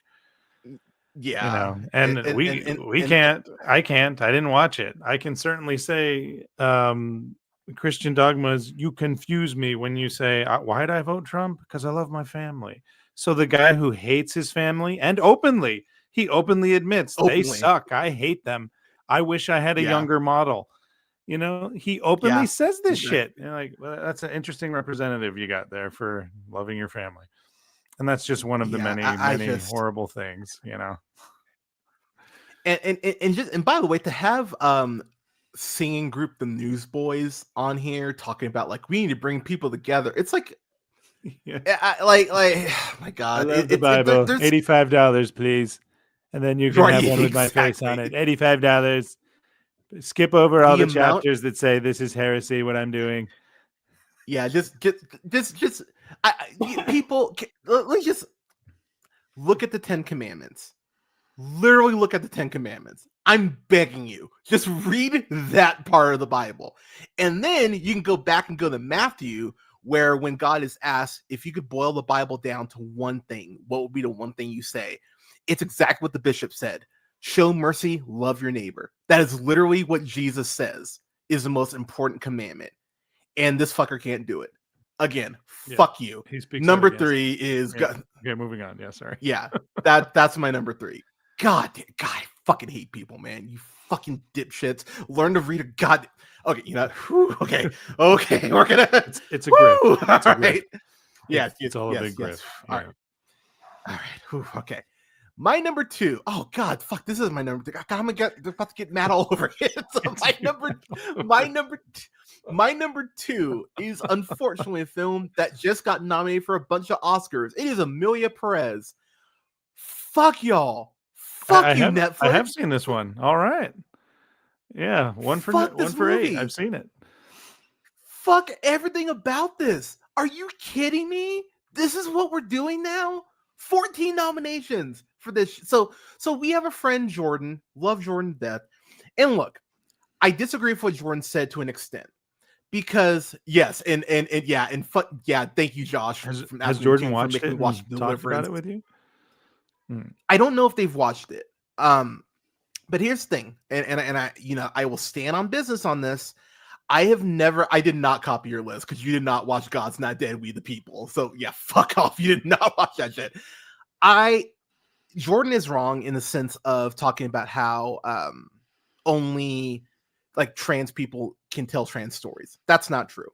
In the same way that only trans people aren't capable of telling trans stories, I would never say that you have to be black to tell a black story. Because if you look at Catherine Bigelow with Detroit, that's one of the most prolific black films that's come out in the last 20 years. A film that everyone should watch, by the way, given what's going on. Detroit's an incredible film, and everyone needs to watch that shit. The thing that is so frustrating about this is that they took a trans actress in Carla Sofia Gasson and went ahead and weaponized her. That's exactly what they did. Because at the end of the day, this is not a good film. And the trans element alone would get this on my worst stuff. The thing that's driving me nuts about it is that people are saying it's a good musical. It's not a good musical.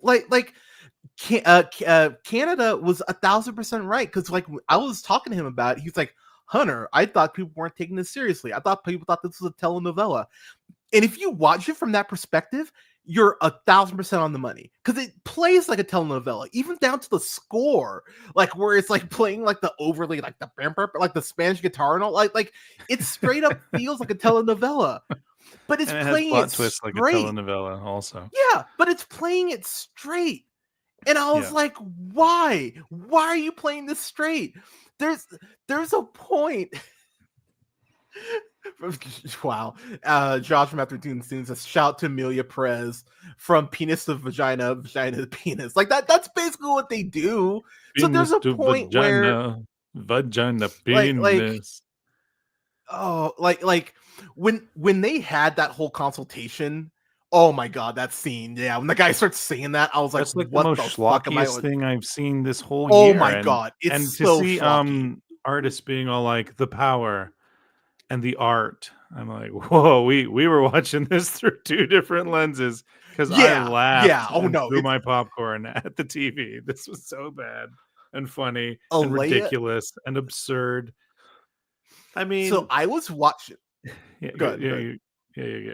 No, you're good. Good. I was just gonna say, I saw the TV Glow is right there. If you guys want to, look at LGBTQ plus IA activism. I mean, it's right there.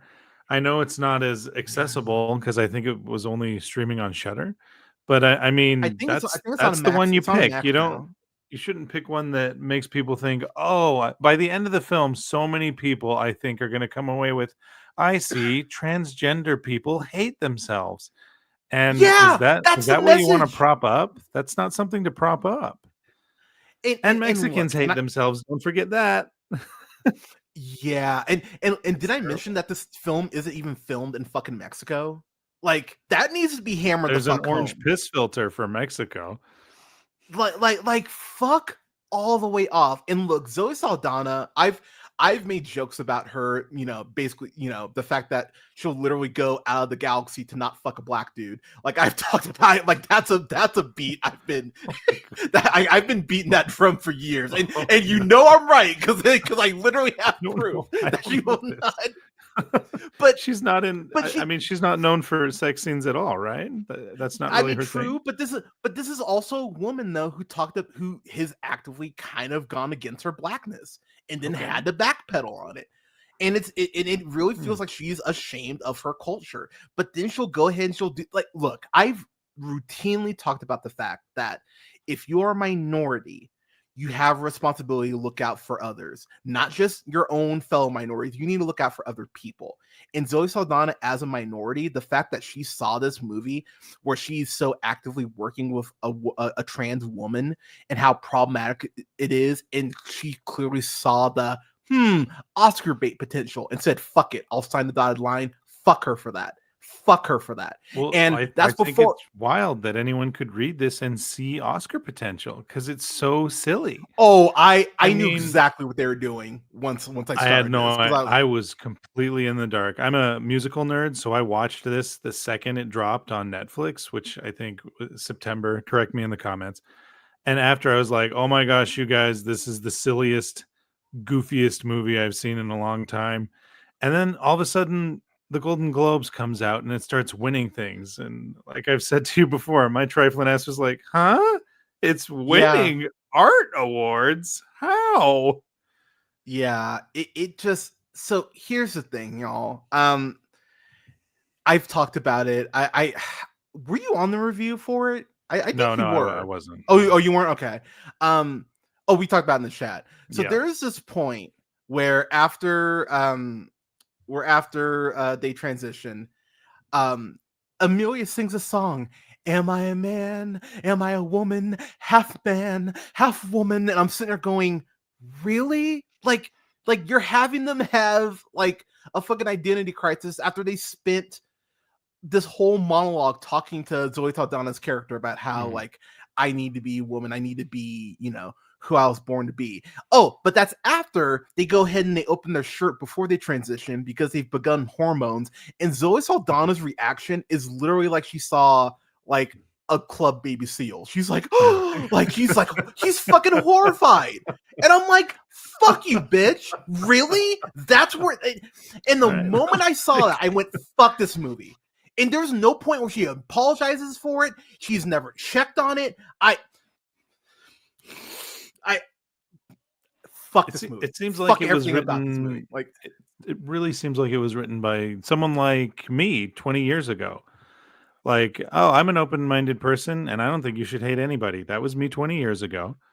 If I wrote this without having any understanding of what identity even means, because, I was a white straight male with Christian values growing up. I don't know fuck all about identity or other people's shoes. And yeah, it seems so out of touch. Like, what am I now that the surgery's over? Penis, vagina, penis. Yeah. Like, I think your identity is more than that. And you're being very disingenuous about using such silly terms. I thought this was a comedy. When it was nominated for a comedy at Golden Globes, I thought, well, okay, there's that. And then when it won, I was stunned. Like, but it's so stupid. The worst one for me is the constant, not just the dead naming, but she kills herself, her male persona, because that's what it would have been. And doesn't tell anyone. No, a transition story isn't murdering your past. I mean, I get it from the crime point of view. Like, now they can't track me because the FBI will just find a corpse. I get that. But then when the film is like, no, that person is dead. Amelia now lives. Like, who's doing your research on transition properties? Like, no, transitioning people that I've actually talked to don't kill off their past.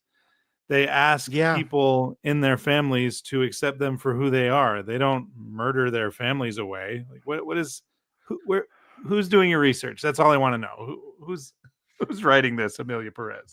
And the thing that is so gross, and I mean fucking gross about this movie is that um once they go ahead and they transition from Manitas to Amelia, she goes ahead and hits up her wife Jessie, played by Selena Gomez. And look, I've talked about, yes, Selena Gomez is super fine. Only Murders in the Building. She seems delightful. I watched her Apple TV documentary about mental health. I'm a huge fan of Selena.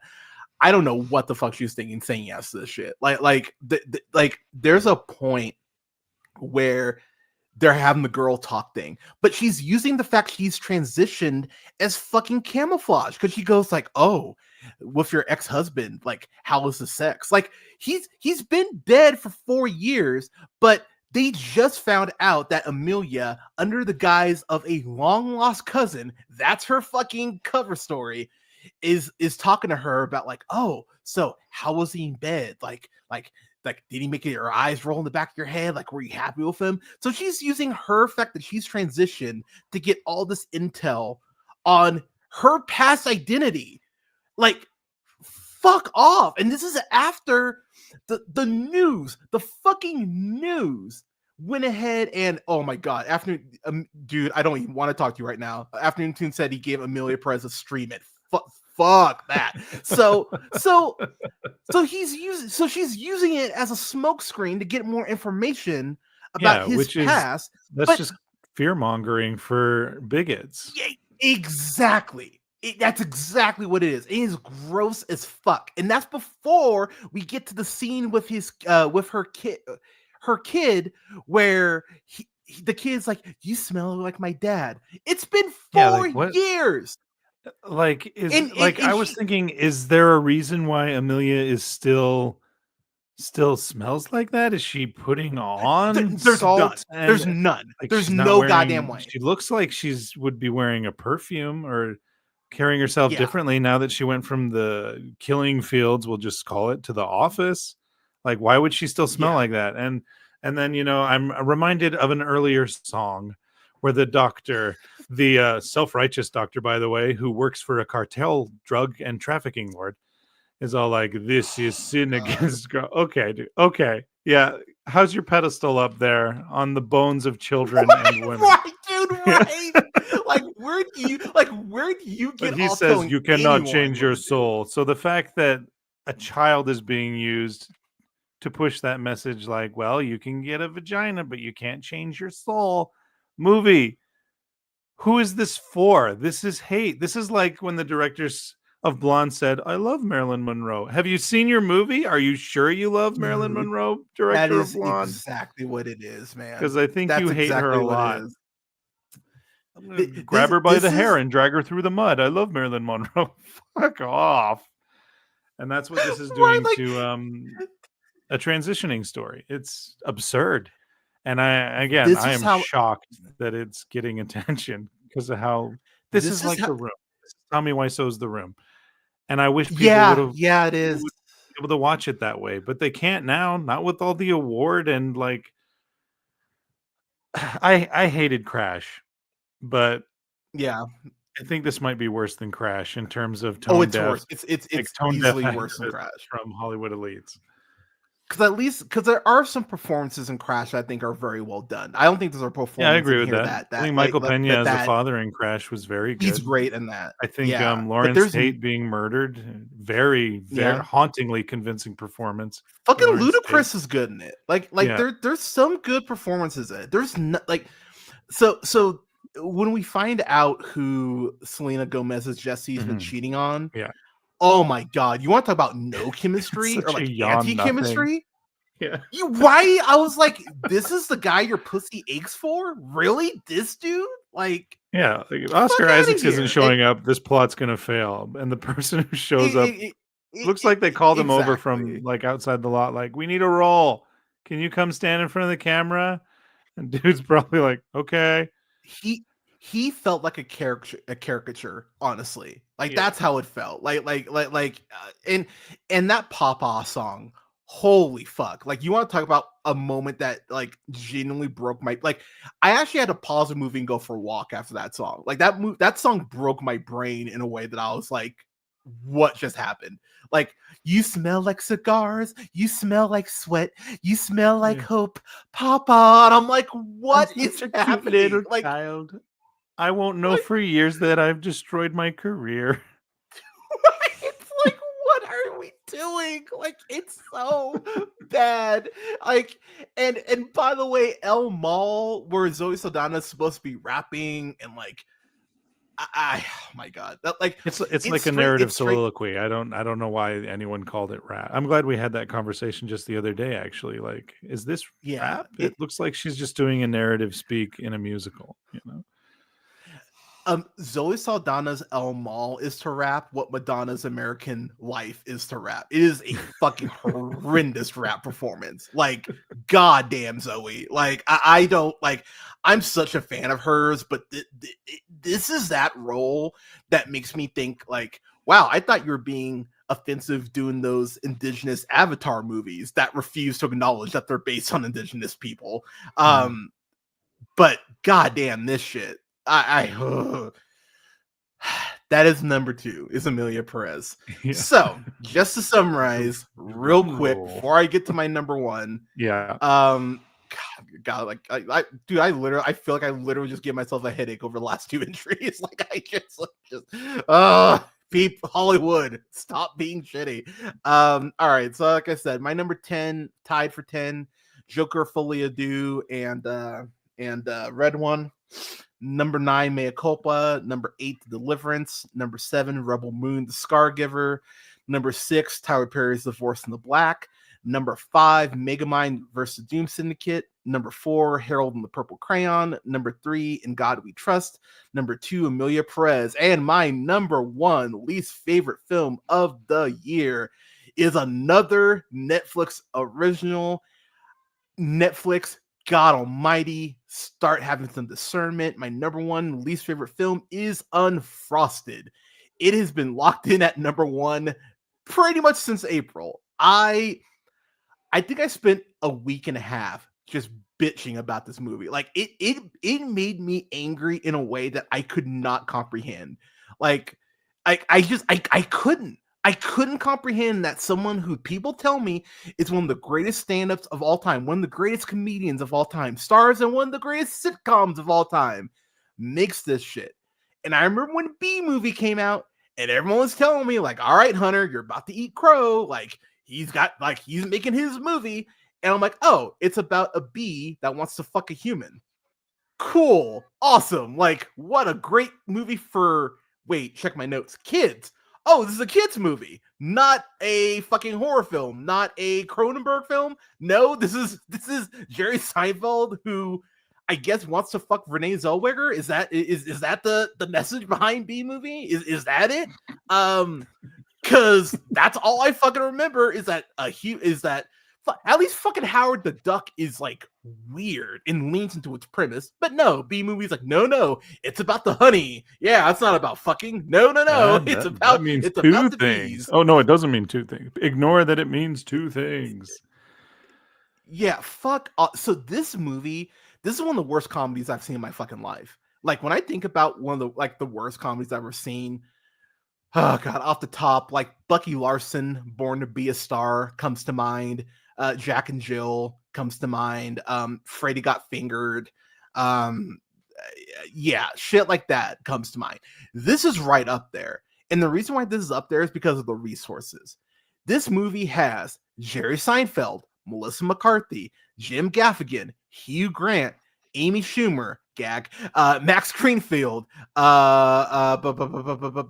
Christian Slater, Mikey Day, Cedric the Entertainer, Earthquake is in this, Kyle Mooney, oh my god, Bill Burr. All these comedians show up, and I'm sure the reason they showed up is because it's Seinfeld. Like, oh my god, Seinfeld wants me to be in their movie. Cool, I'm there.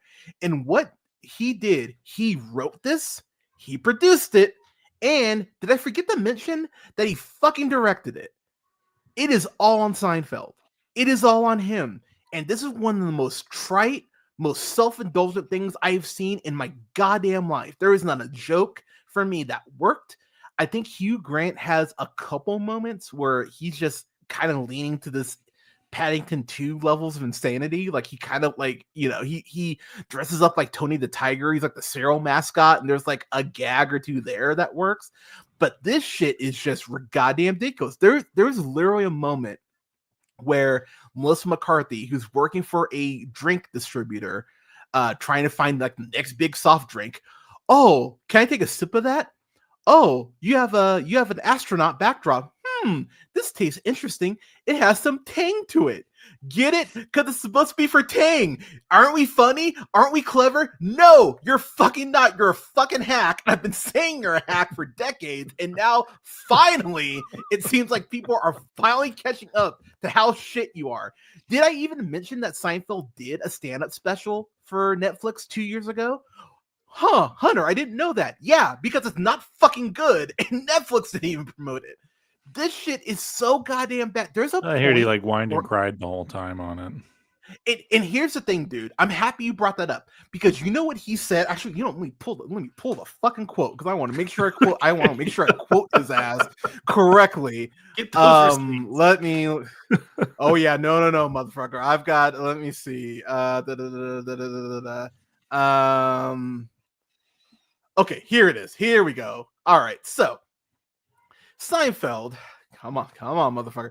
So he said, so he made some, okay, so he said that, oh, here's a quote. Seinfeld said, no, I'm not doing that. Seinfeld said that woke culture is pushing audiences away from television and towards stand-up comedy because stand-up is not policed by anyone.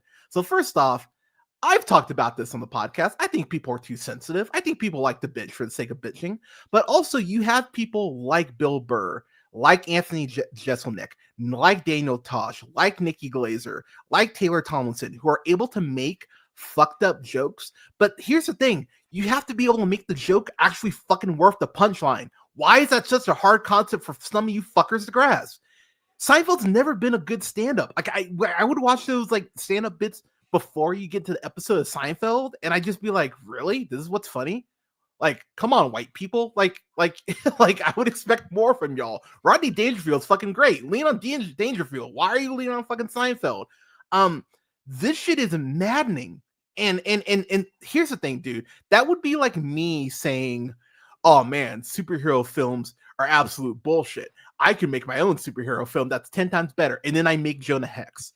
And you would rightfully so be, you're full of shit. Go fuck yourself. He makes that quote, and this is what you put out, motherfucker. Jonah Hex should have been a home run, though, especially with that cast. It makes no sense how bad Jonah Hex was. It absolutely should have been. But I'm sorry, motherfucker. I hear you. Yeah. You're sitting here talking shit about the woke mob and about how you can't make good comedy anymore. That's exactly what Todd Phillips fucking said. And he made 2 shit hangover movies after he said that shit. Mm-hmm. I'm sorry, motherfucker. Maybe you're just not as good as you fucking think you are. And I've been saying that shit. What has Jerry said that's even offensive is the weird thing. Like, what joke does he feel like the woke mob was after him for? I thought people were mad at him because he dated teenagers. Yeah, I don't know, dude. But if you want to be offended by comedy, watch this shit. Because there is not a joke in here that fucking works. And Seinfeld in particular. Yeah. Oh, dude, yeah. I would never tell you to watch it. My dad, who could give a crap about Hollywood writers and TV, even when I was a kid, when I'd say like Kramer's funny, but I don't think Jerry's funny. Even my dad was like, well, Larry David's the funny one. Larry David's the mastermind behind the show. And Curb Your Enthusiasm shows that shit like a motherfucker because he's clearly the brains behind the operation. Mm-hmm. Because holy fuck, Curb is amazing. But you watch Seinfeld, it's like everyone is funny independent of Seinfeld. Yeah. I agree with that. I hate this movie. I really hate this movie. I hate everything it represents.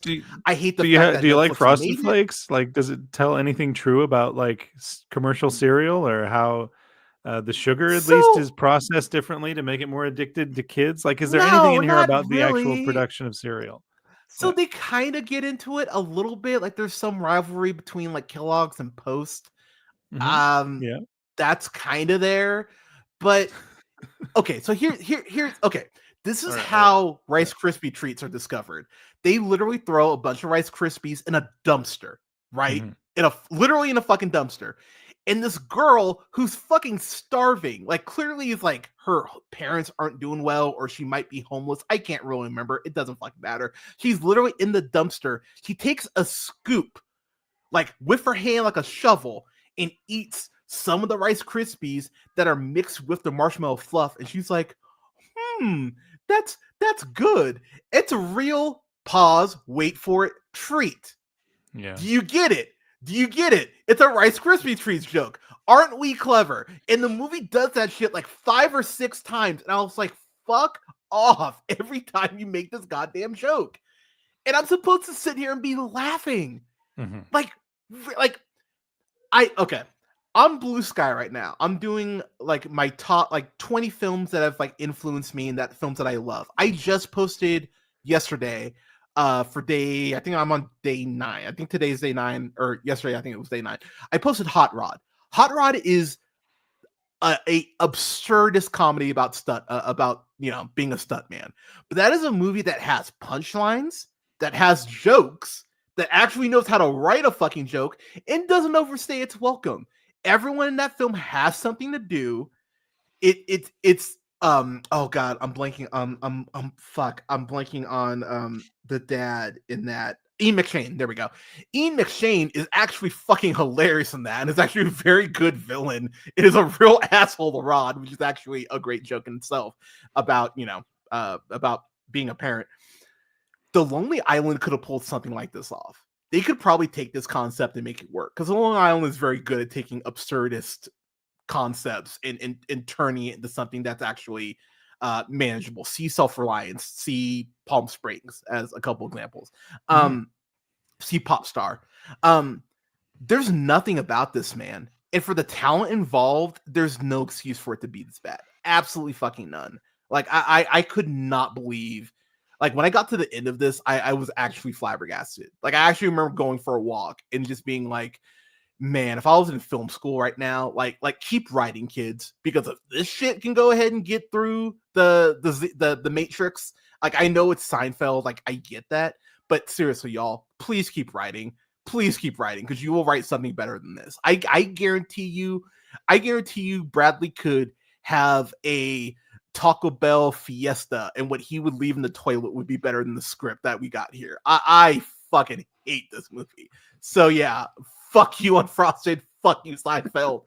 And that's the thing. I can't even be mad at like the actors and actresses who sign up for this shit, because again, it's Seinfeld. I'm sure you hear, like I know so many people who look up to Seinfeld.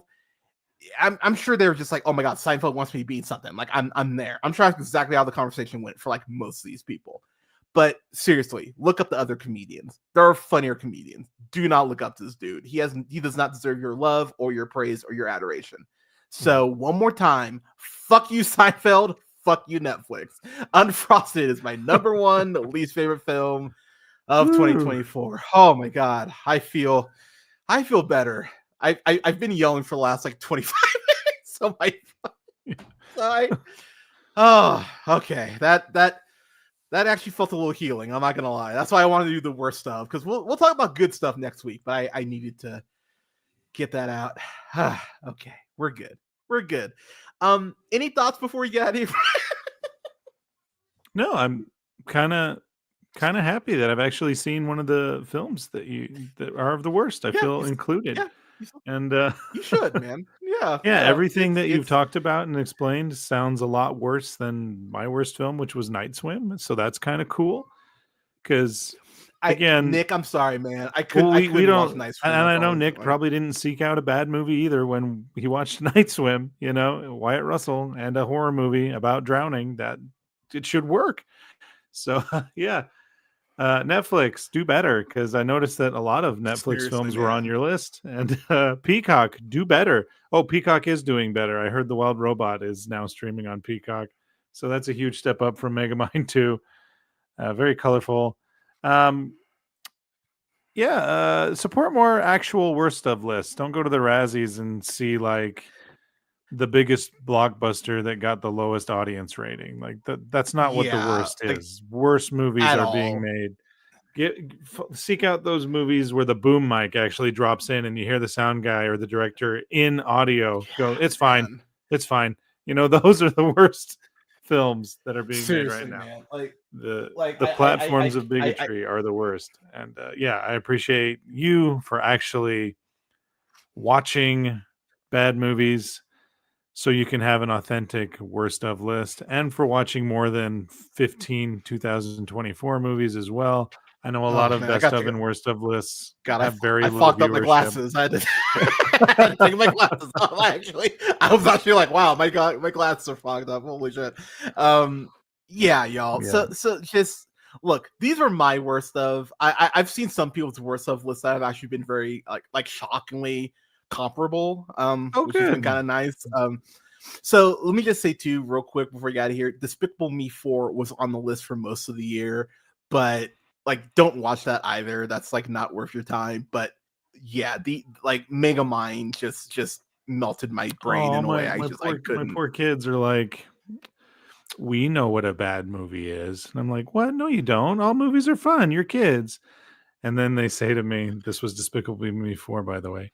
We know you don't Okay. like it because sometimes, Dad, like when you turned on Flow, you watched the whole thing with us. And I'm like, of course, it was family movie night. And he's like, when you turned Yeah. on Despicable Me 4, you said you had to do chores 30 minutes in and left.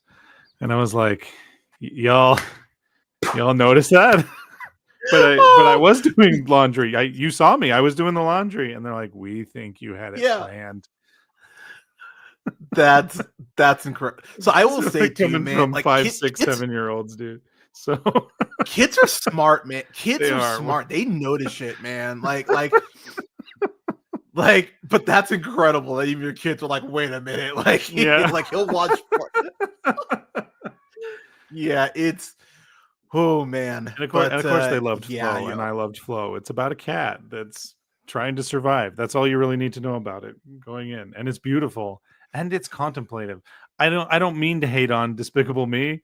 It's just I did have see, I'm making the same excuses that I did to them, but I did have laundry. I just had to do the laundry, kids. I swear I don't hate things.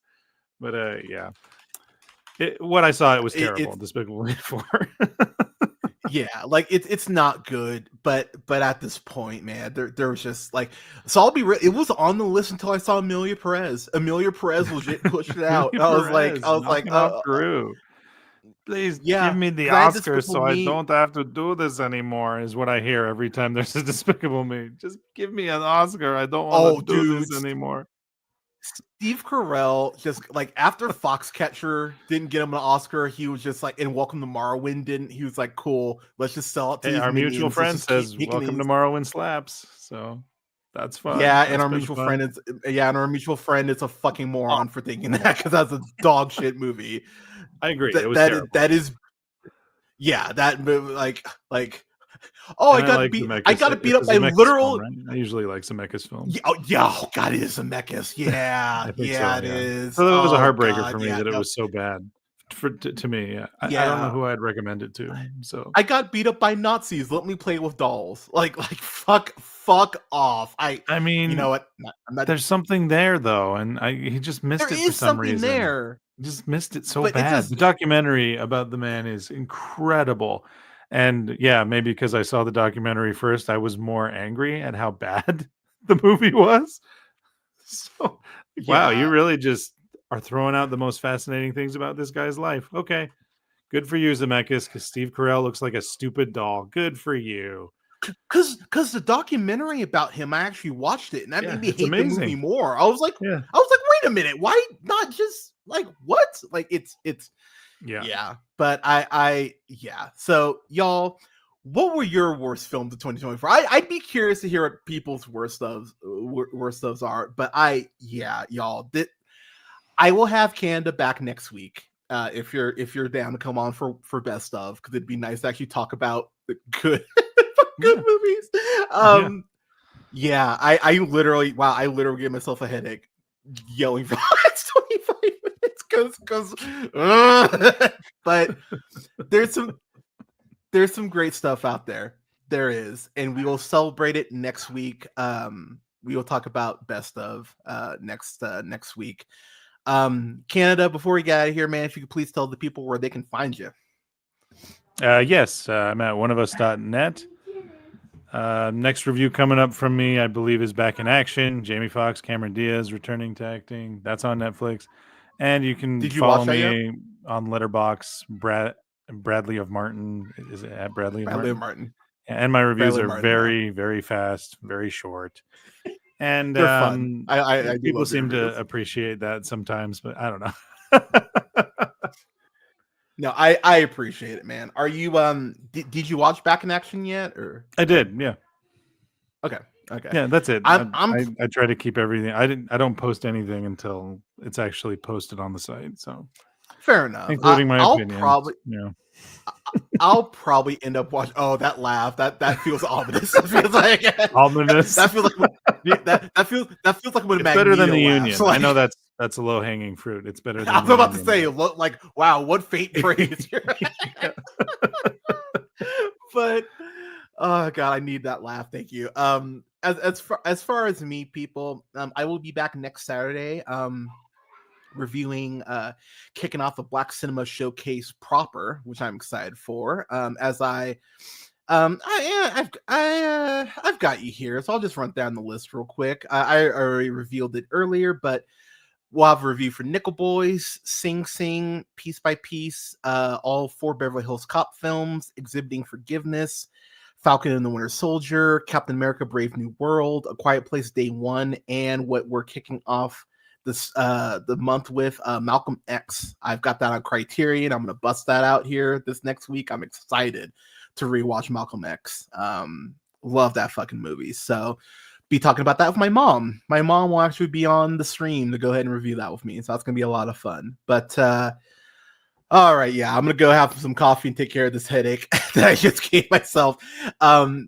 As far as what's coming up, like I said, all those reviews for Black History Month will be up. Honorable mentions and dishonorable mentions are up on the YouTube right now, which you can find at The Real Pineapple, REEL Pineapple. The audio will be up wherever you listen to podcasts this Monday, the 27th. Listen to podcast SoundCloud, Apple Podcasts, Podbean, Stitcher, iHeartRadio, Spotify, Amazon Music, to name a few, or wherever you listen to podcasts. You can check me out on IG and on TikTok at JHunter Real Pineapple. That's JHunter and then REEL Pineapple. Find me on Blue Sky at realpineapple.bsky.social. And check out our my Facebook pages for The Real Pineapple at The Real Pineapple and Real Pineapple Games. There we go. Oh, and Twitch at twitch.tv/The Real Pineapple. Whew. All right. That is everything, y'all. Thank you so much. I'm off until next Saturday. So there won't be any reviews or anything until next Saturday outside of the honorable mentions, honorable and dishonorable mentions dropping. But we will kick off the month fresh with Malcolm X on Saturday. Canada, love you, man. Thank you so much for being on and taking a couple hours with me. I appreciate it. Thank you, y'all, for listening to me melt down over the last 4 movies. But thank you again, y'all. Stay safe. Take care of each other. Check in on your people. I know the world is a lot right now, but we will get through this. And please know that if you ever need to vent or anything, the show hopefully is here for you in that capacity. But thank you so much again, y'all. Take care, and we'll talk to you on Saturday. Have a good one. Cheers.